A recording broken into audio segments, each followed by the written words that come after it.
इस दुनिया में दो प्रकार के लोग हैं, एक देने वाले और एक लेने वाले। दोनों में हम परंपरा के हिसाब से देने वाले को ही बड़ा मानते हैं और लेने वाले को नीचा मानते हैं। जो ग्रहण करता है वो नीचे है, जो प्रदान करता है वो ऊपर है। लेकिन लेना भी दो तरह का होता है। एक भिखारी है जो लेता है, वो उसकी ज़रूरत है,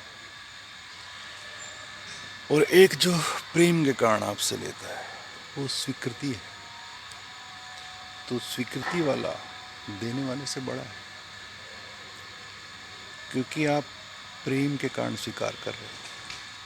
आप कमज़ोर हैं या आपको ज़रूरत है इसलिए स्वीकार नहीं कर रहे। भगवान आपके अर्पण को स्वीकार करता है, उसे ज़रूरत नहीं है, वो प्रेमवश स्वीकार करता है। तो जब हम स्वीकार करते हैं तो हम इसलिए करते हैं, स्वीकार करने का अर्थ है कि हम दूसरे का विरोध नहीं करते, दूसरे से प्यार करते हैं, दूसरे के साथ एक हैं, इसलिए उसकी इच्छा का सम्मान करते हैं। इसलिए स्वीकृति का अर्थ है एक उच्च अवस्था, जब हमारा मन खाली हो जाता है मैं से, क्योंकि मैं कभी स्वीकार नहीं कर सकता, मैं सिर्फ मांग सकता है।